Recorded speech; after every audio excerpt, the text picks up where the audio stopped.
Olá, alunos! Vamos dar continuidade agora com o módulo 8 do curso de auxiliar veterinário para a clínica de pequenos animais.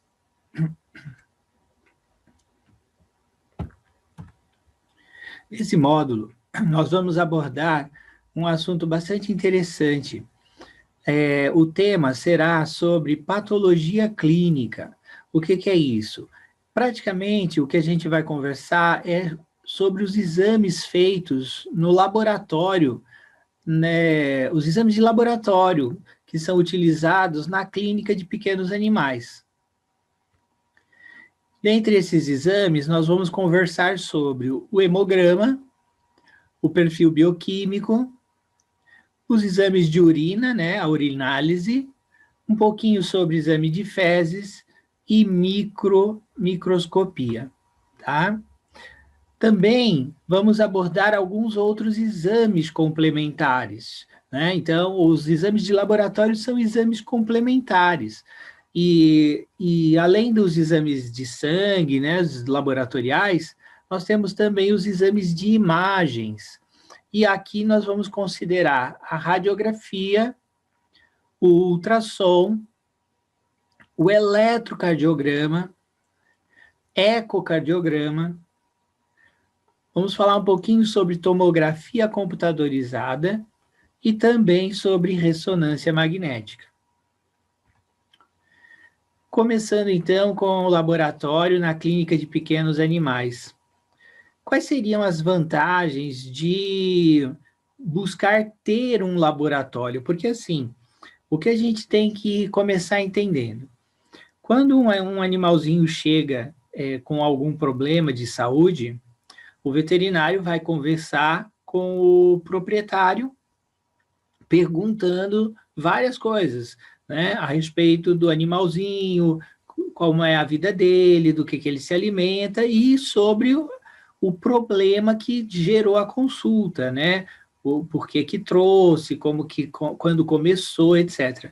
Essa primeira etapa é a chamada anamnese. Depois, o veterinário vai fazer o exame físico desse animal, vai ver os sinais vitais, vai procurar identificar o que está acontecendo ali. E, em seguida, dentro das suspeitas criadas em relação aos problemas que aquele animal tem, poderá ser solicitado exames para complementar a interpretação médica. Então, a gente costuma dizer que é como se fosse o animal chega com um problema, é como se a gente começasse a montar um quebra-cabeça. O final do quebra-cabeça é o nome da doença que o animalzinho tem. Ou chegou lá com uma doença, tá vomitando. A gente vai pensar quais doenças que fazem vômito. Aí nós vamos ver quais exames eu preciso para saber qual dessas doenças é o que está acontecendo. Aí começa a fazer os exames. Cada exame é uma peça do quebra-cabeça, de tal modo que no final você consiga enxergar o nome da doença que o animalzinho tem. Então, o que acontece? Muitas vezes, você coleta o material, vamos dar um exemplo, fica mais fácil, vai coletar uma amostra de sangue para fazer um exame de sangue, um hemograma, uma sorologia, alguma coisa assim. E o que acontece? Você pode não ter um laboratório na clínica e você ter que aguardar o encaminhamento desse exame para um laboratório e, geralmente, dependendo do exame, o resultado pode demorar um pouco para retornar, né? Então, uma opção para alguns dos exames de rotina, aqueles exames que a gente faz com muita frequência, é vai montar um pequeno laboratório dentro da própria clínica. Então, é disso que nós vamos começar falando. Quais seriam as vantagens de ter esse laboratório dentro da clínica? Então, a primeira que já vem à cabeça é a rapidez nos resultados dos exames. Então, eu tendo o laboratório lá, eu colhi o sangue. Hoje em dia, alguns equipamentos, nós vamos ver aqui nessa aula, conseguem trazer resultados em pouquíssimos minutos. Eu já tenho o hemograma, eu já tenho um resultado de bioquímica, e eu já começo a montar esse quebra-cabeça para descobrir o que o animal tem de verdade muito mais rapidamente. Isso é uma grande vantagem, principalmente em casos urgentes ou emergentes. O laboratório permite que, além dos exames da rotina nos casos médicos, também nos casos cirúrgicos ou quando um paciente precisa ir para uma anestesia, nós podemos fazer um controle pré-anestésico praticamente imediato em relação às condições do paciente para passar por uma anestesia. Um outro problema que é resolvido, vamos dizer assim, com a presença de um laboratório dentro da clínica, é a questão de que, quando a gente colhe uma amostra de sangue e temos que encaminhar ela para outro local para que esse exame seja realizado, o tempo entre a coleta e a chegada no laboratório pode ser suficiente para alterar o resultado. Então, se eu colho, por exemplo, se eu tenho uma clínica que vai até a noite, né? 8, 9, 10 ou 24 horas, e chega um caso à noite, eu vou colher esse sangue, mas eu não vou ter um laboratório à disposição, uma logística para levar esse exame para um laboratório à noite. Então, no dia seguinte, de manhã, é que esse exame vai ser encaminhado. Então, esse período, dependendo do tipo do exame que se deseja, poderá prejudicar um pouco ou definitivamente o resultado do exame que nós queremos. Então, mais uma vez, uma grande vantagem do laboratório dentro da clínica é essa redução desses problemas relacionados com a conservação da amostra, uma vez que eu vou colher e praticamente imediatamente o exame já está no laboratório, já vai fazer o exame na hora. Mas tem algumas desvantagens também. Então, é muito interessante esse início dessa aula, porque você estando trabalhando participando de uma equipe dentro de uma clínica, de um hospital veterinário, você tem aqui alguns conhecimentos interessantes para argumentar com a equipe sobre se é o momento, se deve ou não fazer um laboratório dentro da clínica. Então, as desvantagens é que pode haver um aumento de custo em relação ao exame. Então, o que acontece? Os laboratórios que recebem exames fazem dezenas, centenas de exames num dia só.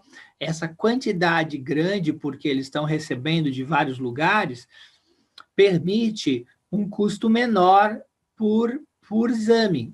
Então, você faz uma bateria de 10, 15, 20 exames ao mesmo tempo, você economiza tempo, economiza material. Então, algumas vezes, o custo do exame laboratorial externo pode ser menor do que o exame feito dentro da clínica.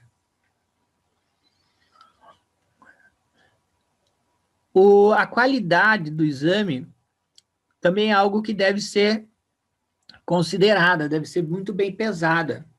É diferente um médico veterinário clínico fazer um exame de sangue e um profissional médico veterinário patologista clínico seria, então, a pessoa especializada em fazer aquele exame.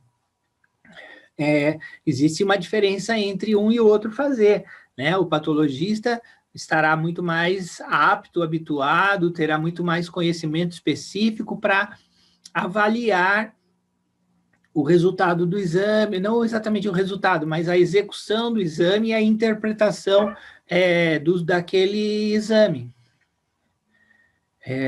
A questão do equipamento, né? Então, a clínica vai ter normalmente um equipamento automatizado que pode ser muito diferente de um exame realizado por equipamentos e por um profissional que vai avaliar as amostras de sangue sob outras perspectivas, vai fazer uma lâmina, vai olhar no microscópio, vai fazer algum detalhe a mais para conseguir resultados mais de qualidade maior, tá? Então, a qualidade tem que ser ponderada. Tem exames que serão perfeitamente viáveis de fazer dentro de um laboratório na clínica e tem outros exames que não vão ser viáveis. Vai precisar encaminhar para fora mesmo, não vai ter outro caminho. Por exemplo, há uma citologia que a gente vai ver durante o nosso curso, que é para interpretar células de tumores. Então, a variedade de resultados não permite que, não é muito, vamos dizer assim, é mais difícil que um clínico tenha conhecimento tão amplo a ponto de avaliar células de tumores com grande qualidade. Então, alguns exames vão continuar sendo encaminhados para fora. Nós estamos falando dos exames mais comuns e mais praticáveis dentro da rotina da clínica. Então, é o que a gente também já acabou de falar, né? A menor experiência em relação ao laboratório dos profissionais da clínica, né? Haverá uma necessidade de treinamento, tá? Então, existem algumas dessas dificuldades que são superáveis, que é possível aprender, né? Então, é isso. Ponderar sobre o momento ou não de colocar uma clínica um laboratório dentro de nossa clínica, deve-se pesar todas essas considerações, identificando qual o volume de exames que a clínica vem solicitando, quais os equipamentos necessários para fazer esses exames, qual é a qualidade que esses equipamentos garantem em relação aos resultados, quem da equipe estará apto a executar esses exames ou poderá fazer o treinamento necessário. Tudo isso deverá ser pensado com a equipe. Uma vez que a clínica já possui um laboratório, é interessante a gente falar aqui um pouco de como abordar o cliente para que ele entenda a necessidade do exame. Então, começa-se com a explicação que eu comecei aqui, tá? Os exames são como peças de um quebra-cabeça, cujo resultado é o diagnóstico. Cada exame traz uma informação a mais. Nem sempre o resultado de um exame já traz a resposta do que está acontecendo com o animal, mas é a soma dos resultados dos exames que permitirá uma hipótese diagnóstica mais provável, mais correta. Um outro argumento importante para com o cliente é de que o tratamento, evidentemente, é melhor elaborado a partir de um diagnóstico. Então, se eu simplesmente faço o que a gente chama de especulação, né? Eu acredito que o animalzinho, pela minha experiência, pelos sintomas, o que é mais comum de acontecer, parece ser tal doença. Então, parece ser, mas é a doença? Vamos começar a tratar essa doença que eu acho que é, e de repente é outra doença que eu não estarei tratando. O paciente tenderá a piorar, não é verdade? Então, o tratamento correto se faz a partir do diagnóstico correto e os exames são fundamentais para chegar nele. Uma outra informação que a gente deve ter na cabeça é que resultados normais também são informações valiosas. Então, é essa expectativa, por exemplo, vamos fazer uma radiografia para avaliar o pulmão do animal. Aí faz a radiografia vem pulmão normal. Pode dar uma impressão do tipo, para que fez essa radiografia? O pulmão não tem nada. Então, essa informação de que o pulmão não tem nada, ela é muito valiosa para o diagnóstico. Todas as possíveis doenças que afetam a via respiratória poderão começar a serem descartadas do resultado desse quebra-cabeça. Quer dizer, a gente já começa, olha, isso aqui não é, isso aqui não é, isso aqui não é, as hipóteses diagnósticas reduzem. Então, exames normais são informações valiosíssimas, tá? Permitindo a exclusão de determinadas causas e diminuindo as hipóteses diagnósticas, aumentando o acerto da definição do diagnóstico. Então, dentro da patologia clínica, falando da área de exames relacionados com a colheita de sangue, nós estamos falando do que a gente chama de hemato, que é sangue, hematologia, tá? Então, a logia é o estudo do sangue. Então, os exames de hematologia, tá? São exames que se referem a exames feitos a partir da colheita ou coleta de sangue, tá? Para colher o sangue é necessário treinamento. Ninguém chega numa profissão para colher sangue de um animal e já vai lá e faz assim de uma vez. Precisa treinar, toda técnica é treinada, tá? E é importante a técnica ser treinada, porque uma técnica inadequada de coleta de sangue pode levar a interpretações erradas, errôneas, e o diagnóstico será errado também, tá ok?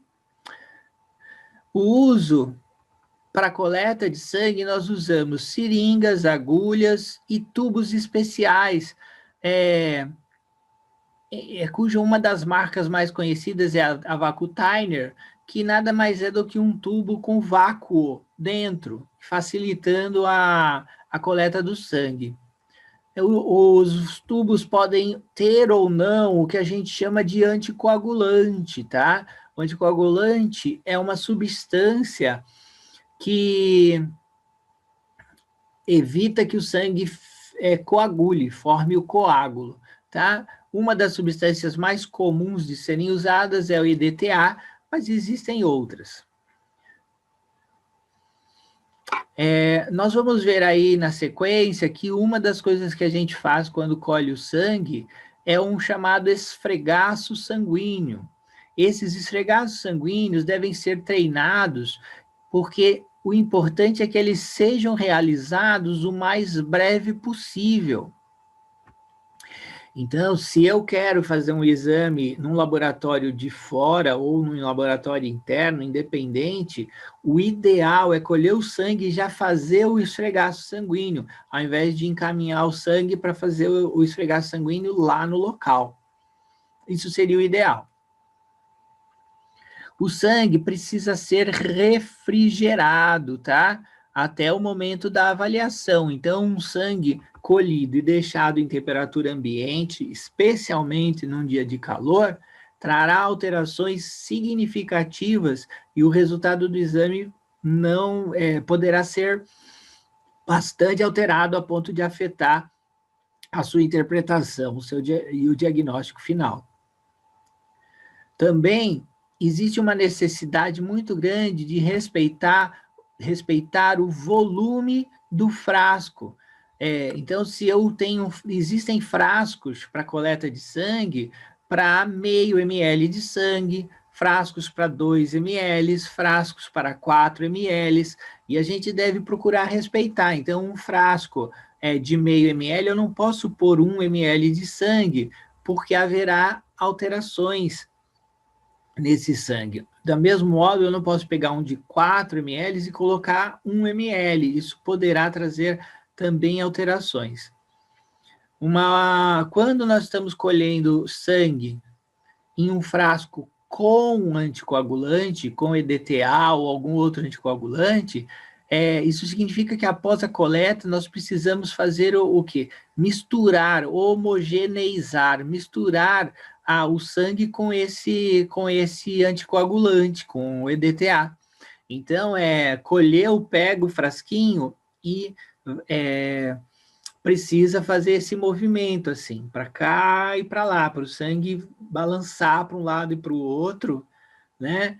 E homogeneizar, misturar com o anticoagulante, senão o efeito do anticoagulante poderá não funcionar bem.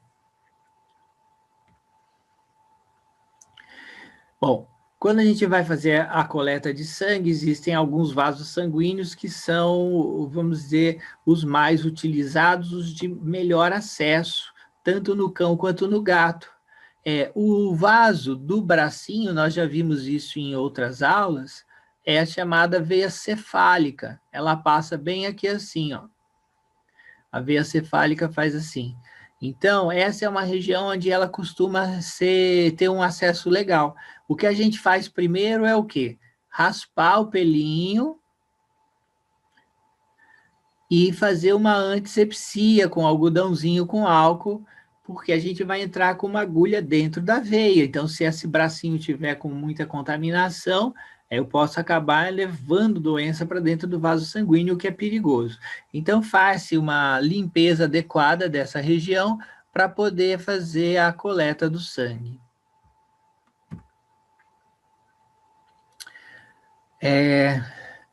Essa poderia ser uma forma de contenção, então, com o cãozinho deitado na mesa, um dos braços do auxiliar segura o rostinho do animal, para que ele não consiga virar a cabeça no sentido aqui do veterinário que vai estar colhendo sangue aqui. Então, precisa conter com firmeza, o outro braço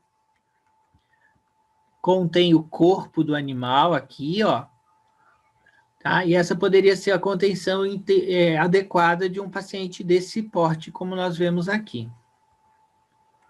Os gatinhos são animaizinhos que às vezes são um grande desafio na hora de conter e colher sangue, né? O ideal é quando o gato é manso, a gente ir fazendo devagarinho, com o mais calmo possível, mas algumas técnicas de contenção, nós já tivemos aula, compreendem a contenção aqui, através da pele do dorso, né? A outra mão está segurando as pernas embaixo, o uso da toalha, né? Então, aqui a gente põe o gatinho embrulhadinho na toalha, puxa a perninha dele aqui por esse espacinho aqui, põe a perninha dele aqui para fora e tenta fazer a coleta, tá? O uso da focinheira ou da mordaças podem ser fundamentais para uma coleta tranquila, porque a gente vai ficar muito próximo, quando vai colher ali da cabeça, do bracinho, né? Vai ficar muito próximo da cabeça do animal, tem que tomar um pouco de cuidado. Aqui, então, uma coleta sendo feita, né? Uma contenção com o animalzinho em pé, e a coleta na veia cefálica, olha. Então, sempre tem que colocar o garrote,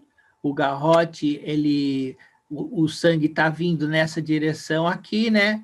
O garrote impede a passagem, então a veia ela salta, né? Fica maiorzinha, facilitando a identificação de onde ela está. Um outro vaso sanguíneo muito utilizado, e assim, pode ser utilizado em qualquer cão ou gato, mas geralmente é utilizado nos animais de menor porte, né? Os gatinhos e os animais do tamanho do gato ou menores que o gato, os cãezinhos. A veia jugular passa aqui por essa região do pescoço e ela se bifurca mais ou menos quando vai chegando próximo da cabeça. Então, a ponto de coleta é mais ou menos aqui assim. A gente faz uma compressão com o dedo, como a gente está vendo aqui nesse slide. Essa compressão aqui embaixo faz, então, lembrando que o sangue está vindo, da veia está vindo para cá, né? Está vindo em direção ao coração lá embaixo.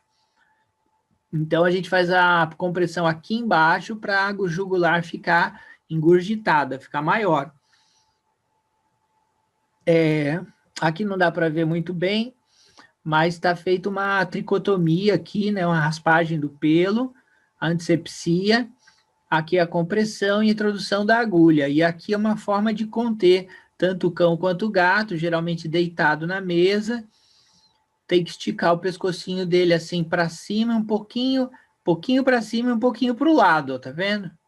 Para esse lado aqui, ó, aqui tem uma jugular e desse outro lado tem outra jugular. Então, aqui no caso, para coleta aqui da jugular direita desse paciente. Aqui a posição sentado na mesa, O auxiliar, né, tá? Então, ergue um pouquinho a cabeça do animal, vira ela um pouquinho para o lado oposto, para dar esse acesso aqui à jugular desse lado aqui.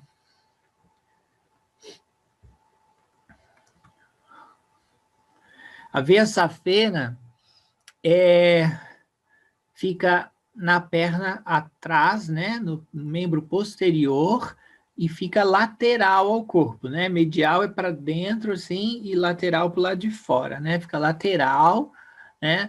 E ela passa exatamente desse jeito aqui, ó, nessa região da articulação, próximo da articulação, entre o quê? Aqui a gente tem o osso fêmur,